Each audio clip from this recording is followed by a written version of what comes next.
Hello friends, our next video is abnormal molar mass. Abnormal molar mass क्या होता है, इससे रिलेटेड चीजें आज हम आपके साथ शेयर करेंगे और डिस्कस करेंगे। तो सबसे पहली चीज जो है एबनॉर्मलिटी क्या होती है। जैसे आप बहुत सिंपल सा एग्जांपल है, किसी भी सॉल्यूट को जब आप सॉल्वेंट में डिसॉल्व करते हैं तो सॉल्यूट और सॉल्वेंट के बीच में इंटरेक्शन होता है और उस इंटरेक्शन की वजह से जो सॉल्यूट के पार्टिकल हैं वो दो तरह की प्रॉपर्टी शो करते हैं, या तो वो डिसोसिएट होते हैं और या तो वो एसोसिएट होते हैं। आफ्टर डिसोसिएशन या एसोसिएशन में जो मोलर मास में हम चेंजेस ऑब्जर्व करते हैं उसी को हम लोग क्या कहते हैं, एबनॉर्मल मोलर मास। कहने का मतलब सॉल्यूट लिया आपने, सॉल्यूट को आप डिसॉल्व कर रहे हैं, सॉल्यूट लिया, इसे आपने सॉल्वेंट में डिसॉल्व किया। सॉल्वेंट में डिसॉल्व करने के बाद आपने किया क्या, सॉल्यूट का आइदर डिसोसिएशन होगा, आइदर डिसोसिएशन और association of solute particle takes place. Solute particles takes place. और इस एसोसिएशन या डिसोसिएशन के वजह से जो चेंज इन मोलर मास जो आप ऑब्जर्व करते हैं, चेंज इन मोलर मास हम लोग ऑब्जर्व करते हैं,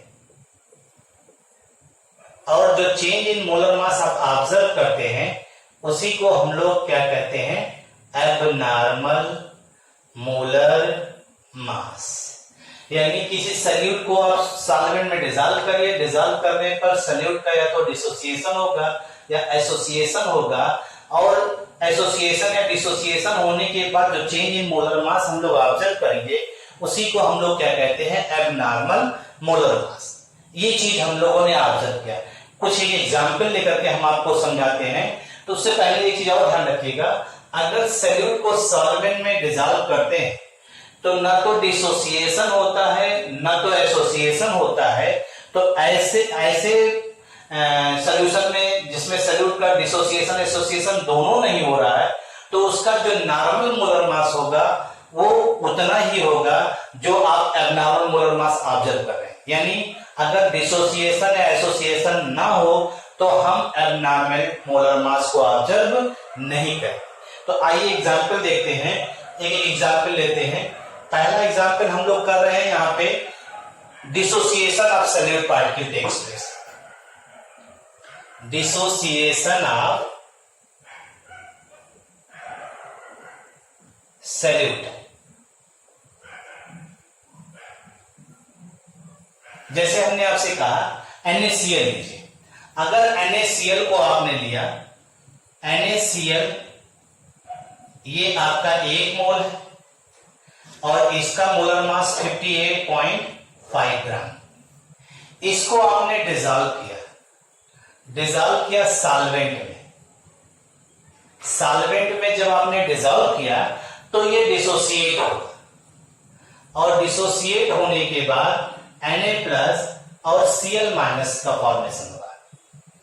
मान लीजिए वाटर में अगर डिसॉल्व करते हैं तो Na+ एक्वस Cl- एक्वस का फॉर्मेशन हो रहा है, और यहां पे जो बनेगा 1 मोल Na+ बनेगा और 1 मोल Cl- दोनों बनेंगे।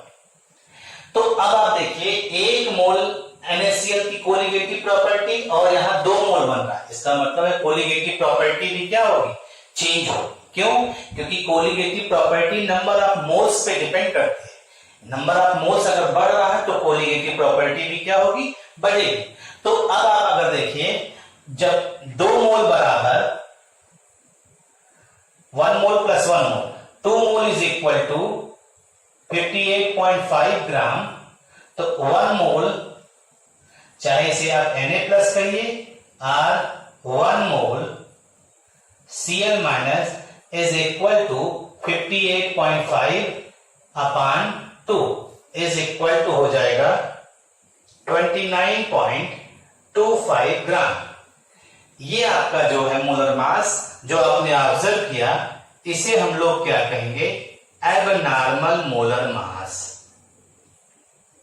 ये आपका एबनॉर्मल मोलर मास होगा।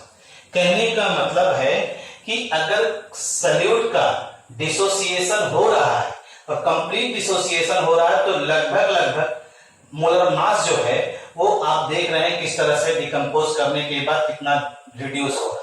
यानी डिसोसिएशन में एबनॉर्मल मोलर मास नॉर्मल मोलर मास से क्या होगा, डिक्रीज करेगा। ये आपका नॉर्मल मोलर मास होगा।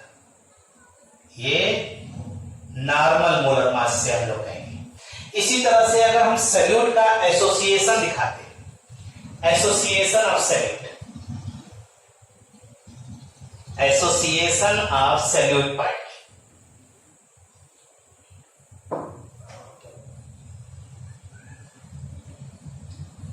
एसोसिएशन ऑफ सॉल्यूट पार्टिकल अगर हम लोग दिखाएं, अब देखिए किसी भी सॉल्वेंट में अगर सॉल्यूट को आप डिसॉल्व करते हैं, तो डिसॉल्व करने पर अगर वो एसोसिएशन हो रहा है, जैसे हम एग्जांपल लेते हैं, सपोज हम कर रहे हैं यहां पे एस्टिक एसिड को लिया आपने और इसे आपने सॉल्वेंट में डिसॉल्व किया, और सॉल्वेंट में डिसॉल्व करने के बाद ये देखिए आपका ये इस तरह से एसोसिएशन होता है। इसका जो मोलर मास एस्टिक एसिड का होता है 60 होता है, और आफ्टर एसोसिएशन ये डाइमर बन रहा है, डाइमर इसे कहते हैं। इसका जो मोलर मास हो जाएगा डबल हो जाएगा, 120 हो जाएगा। अब आप गौर से देखिए, इसका जो नॉर्मल मोलर मास है ये है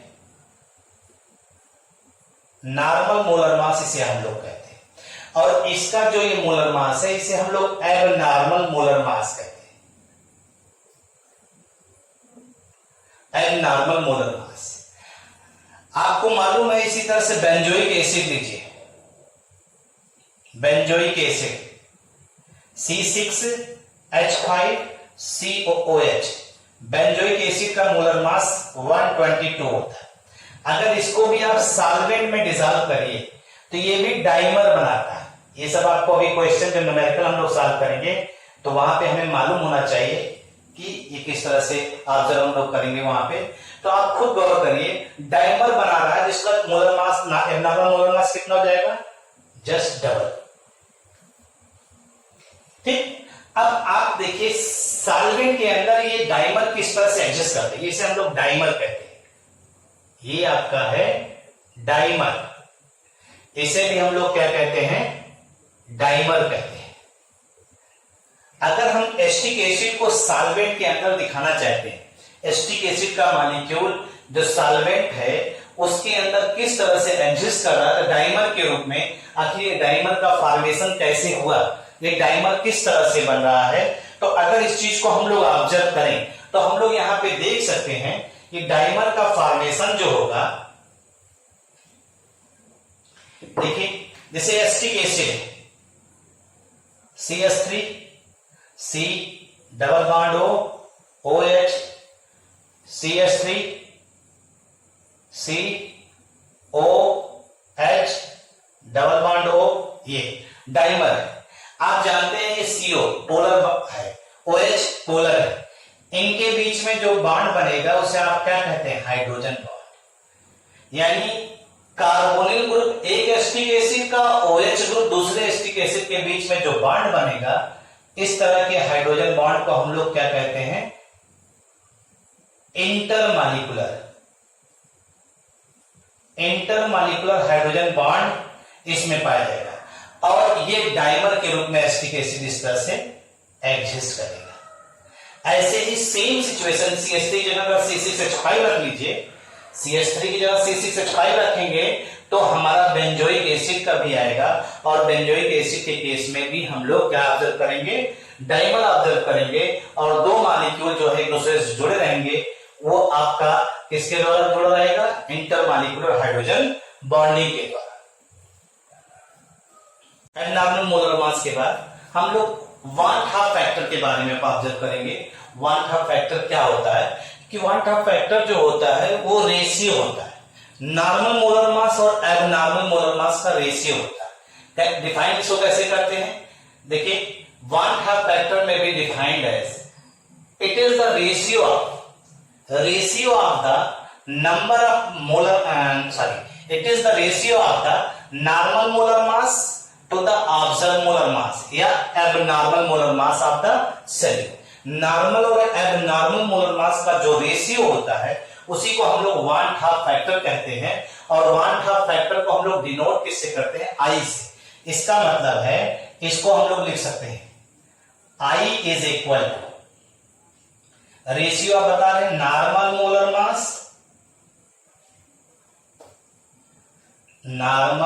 मास अपॉन एबनॉर्मल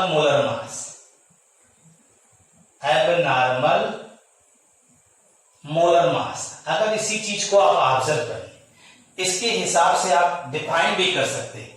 कैसे, जैसे अभी आपने डिसोसिएशन एसोसिएशन के बारे में बताया। अगर आप खुद गौर से करिए, अगर I की वैल्यू 1 है, इसका मतलब है नॉर्मल मोलर मास और एबनॉर्मल मोलर मास दोनों क्या होंगे, इक्वल होंगे। अगर नॉर्मल और एबनॉर्मल इक्वल है तो इसका मतलब ना तो सल्यूट का डिसोसिएशन हुआ है और ना तो सल्यूट का एसोसिएशन हुआ। तो इसका मतलब है if I is equal to 1 then neither dissociation nor association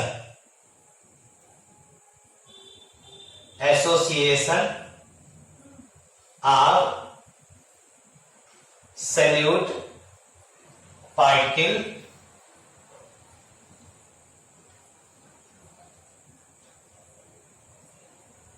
takes place। अगर I की वैल्यू 1 है तो ना तो डिसोसिएशन होगा ना तो एसोसिएशन सल्यूट पार्टिकल का होगा।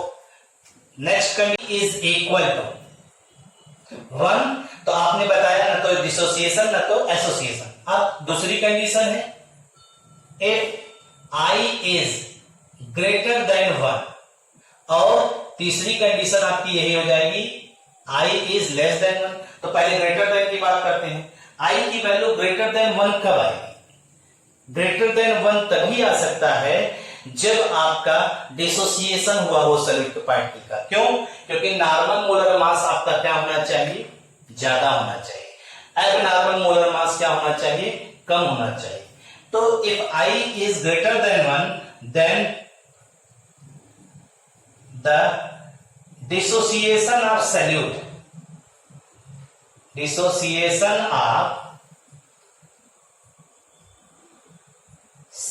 particle takes place। For example जैसे देखिए, अगर इस चीज को हम लोग ऑब्जर्व करें तो इस चीज को ऑब्जर्व सीधे सीधे आप कर सकते हैं। For example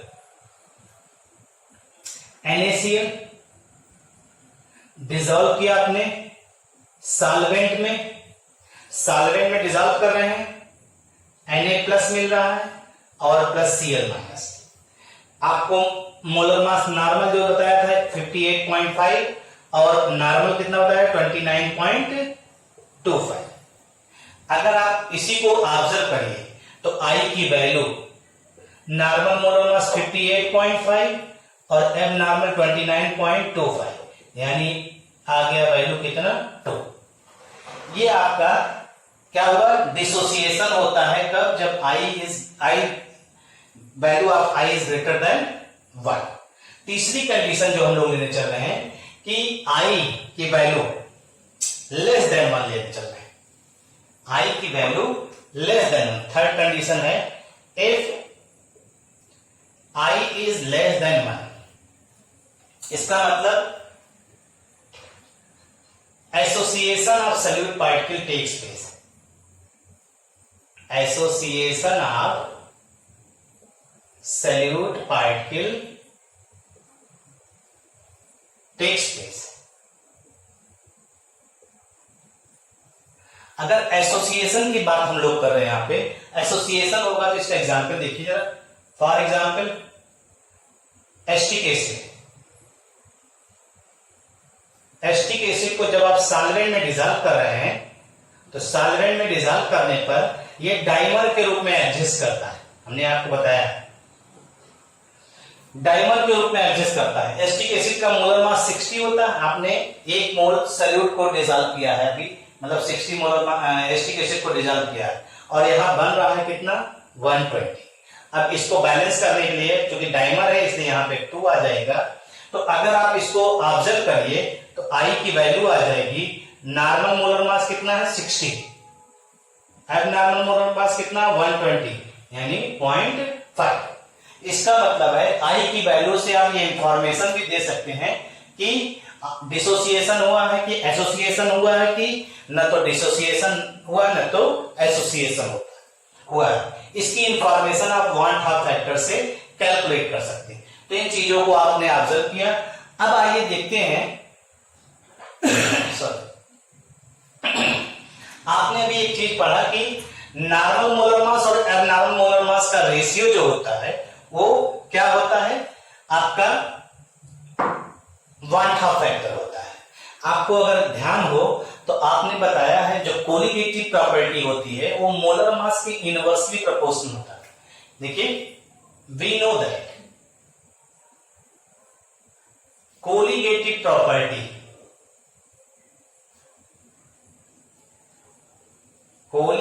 property is inversely proportional to molar mass। Molar mass होता है, ठीक। अब अगर ये मोलर मास इनवर्सली है तो सीधे सीधे हम लोग कह सकते हैं नॉर्मल मोलर मास तो क्या हो जाएगा, हेंस आई में also be written as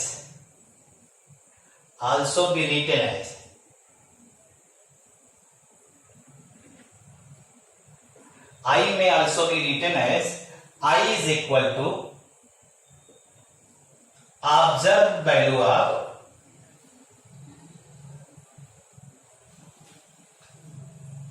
colligative property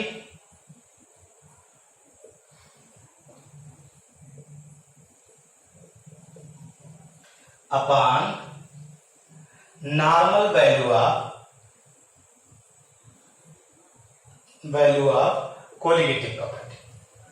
आई को इससे भी हम लोग डिफाइन कर सकते हैं। इसकी सहायता से भी आई को आप डिफाइन कर सकते हैं और एक्सप्लेन कर सकते हैं, ठीक है भाई। इसकी सहायता से अगर इसी आई को हम लोग इंट्रोड्यूस कर दें कोलिगेटिव प्रॉपर्टी, जितनी भी कोलिगेटिव प्रॉपर्टी होती है अगर उसमें इंट्रोड्यूस कर दें तो जो हमारा मॉडिफाइड इक्वेशन आएगा कोलिगेटिव प्रॉपर्टी का वो इक्वेशन आ जाएगा कुछ इस तरह से। मॉडिफाइड कोलिगेटिव प्रॉपर्टी क्या हो जाएगा, देखिए मॉडिफाइड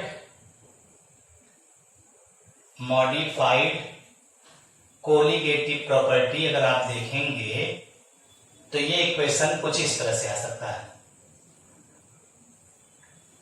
जैसे आपने पढ़ा था PA0 minus PS upon PA0 equal to जाएगी।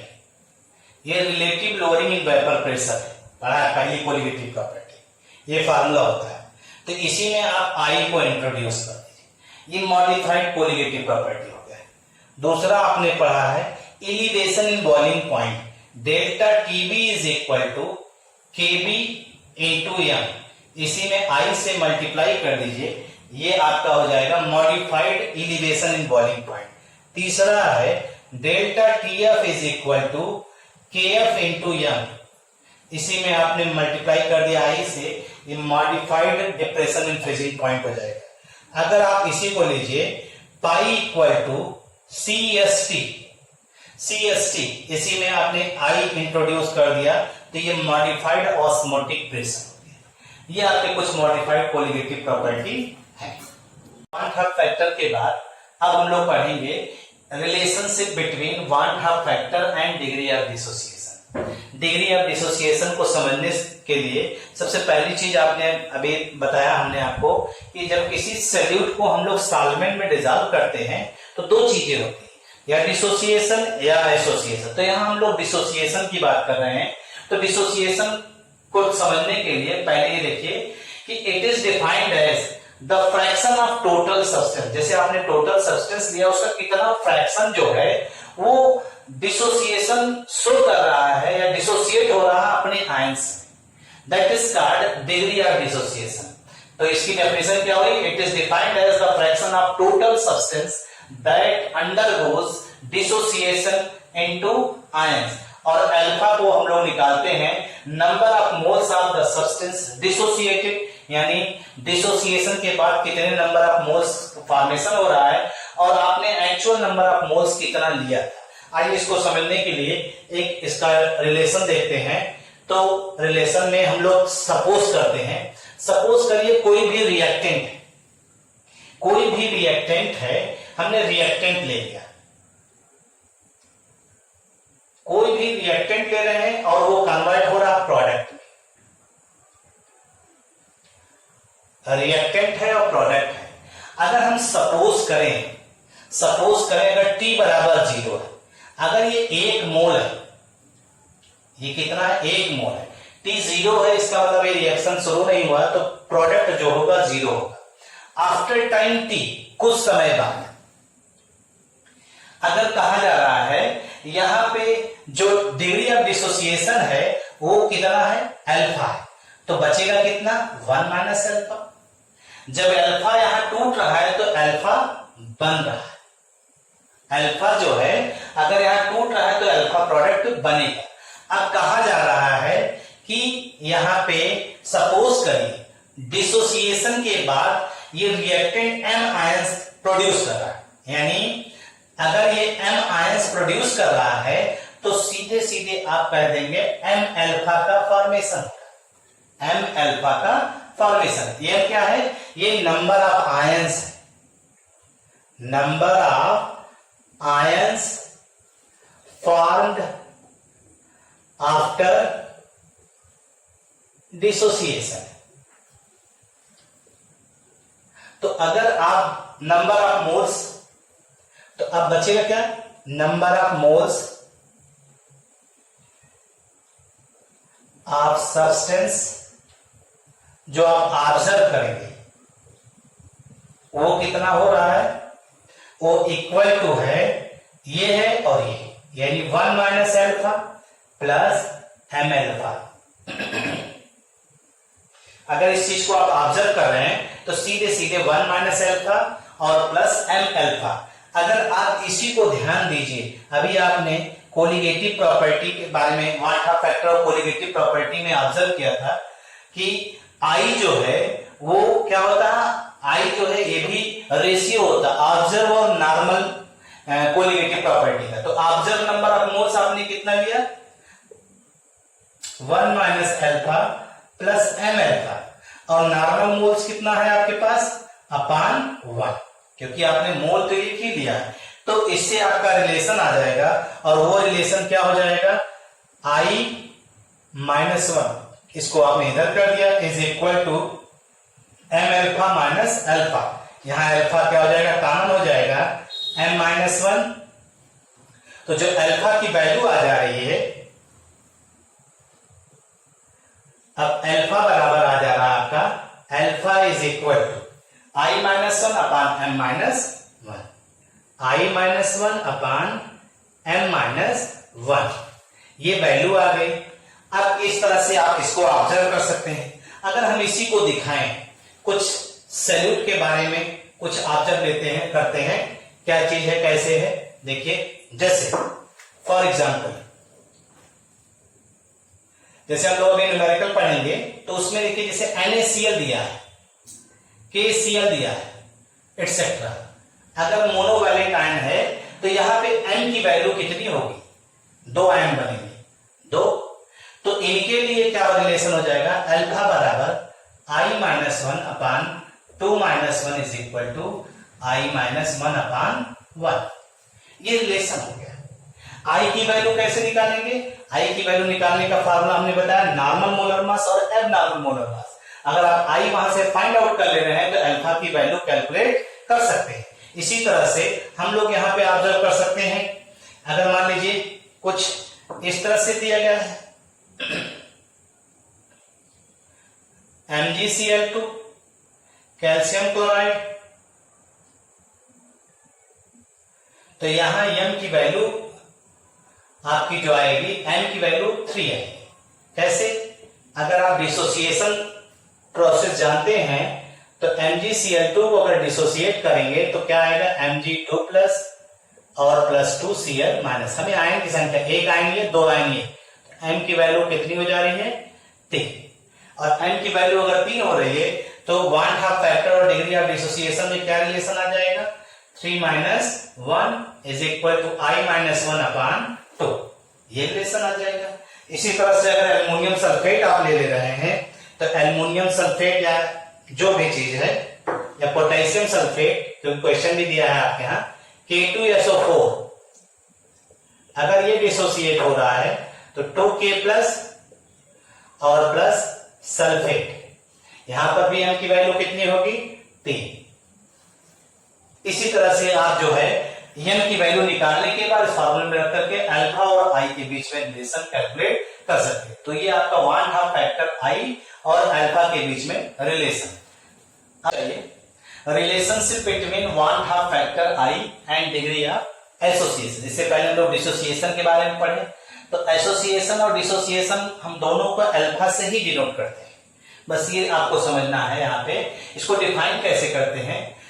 It is defined as the fraction of total number of molecules which combine to form associated molecule. वहां क्या था?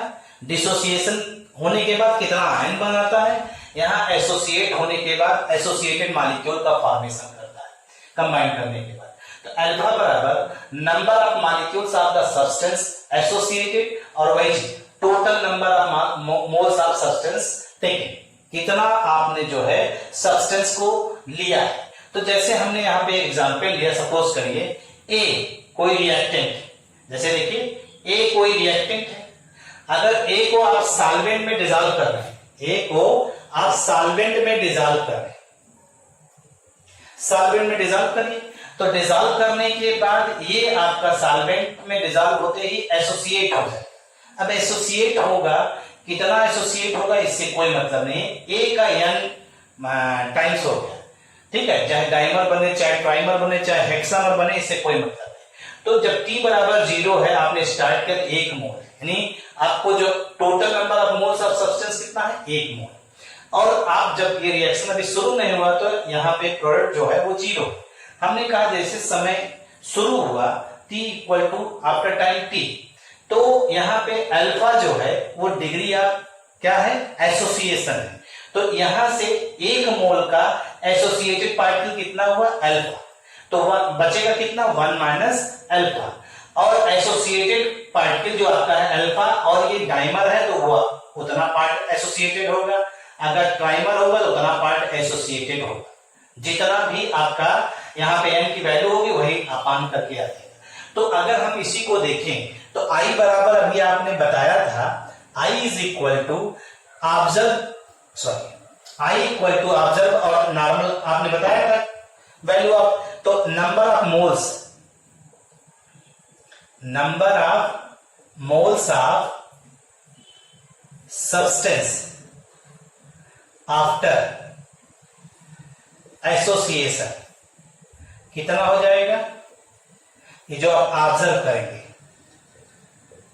ये हो जाएगा आपका 1 माइनस अल्फा और प्लस अल्फा बाई n, ये हो जाएगा। ये आपकी ऑब्जर्व नंबर ऑफ मोल्स आ गया और एक्चुअल ये है। तो आप इसी तरह से आप लिख सकते हैं डिग्री ऑफ डिसोसिएशन के लिए, और डिग्री ऑफ डिसोसिएशन की बात अगर आप करेंगे यहाँ पे तो सीधे आप ऑब्जर्व कर सकते हैं। कैसे? देखिए alpha 1/2 factor I is equal to, observe आपने किया 1 minus alpha plus alpha by n, और एक्चुअल कितना है 1, ये आपका होगा। अब आप इसको रीअरेंज करिए, 1 को इधर ले आइए तो i minus 1 is equal to, minus को इधर ले आइए तो alpha by n minus alpha, common आपका अल्फा हो जाएगा। अगर अल्फा कॉमन हो जाएगा तो बचेगा n minus 1 by n minus 1, ये सीधा सीधा हो जाएगा, और i माइनस 1। अगर इसी को हम लोग सॉल्व कर दें या इसी को रीअरेंज करके लिख दिया जाए तो रीअरेंज करके लिखने के बाद आपको अल्फा की वैल्यू जो मिलेगी वो हो जाएगी i minus 1 upon 1 by n minus 1। और आप जानते हैं n की वैल्यू जो न्यूमेरिकल हम लोग पढ़ेंगे मोस्टली आपके यहाँ डाइवर तक ही दिया गया है। For example for acetic acid, benzoic acid, ये exist as dimer in solution में डाइमर के रूप में एग्जिस्ट करते हैं, यानी सॉल्वेंट के अंदर जब डिजॉल्व करेंगे तो सॉल्यूशन बनेगा तो ये डाइमर के रूप में, यानी that is n is equal to कितना हो जाएगा 2। तो अगर इसके लिए हम लोग ध्यान दें तो अल्फा की वैल्यू आ जाएगी i minus 1 upon 1 by 2 minus 1। ये आपका रिलेशन हो गया किसके लिए, एस्टिक एसिड और बेंजोइक एसिड के लिए जो डाइमर के रूप में एग्जिस्ट करता है। तो ये आपका रिलेशनशिप हुआ। अब इसके बाद आपका जो एक टॉपिक बीच से छूट गया है वो सॉल्युबिलिटी ऑफ सॉलिड और गैसेस है और हेनरी लॉ है। नेक्स्ट वीडियो में जो है उसको बताएंगे और एक वीडियो में आपको इससे रिलेटेड न्यूमेरिकल बताएंगे। आप नोट्स को तैयारी करते रहिए, जो भी परेशानी हो उसको आप बताइए और उसको आप कमेंट के जरिए हमको बताइए, जिससे फर्दर वीडियो जब भी अपलोड किया जाए उसमें उनको जो है रिमूव करके आपकी परेशानी को सॉल्व किया जाए। Thank you.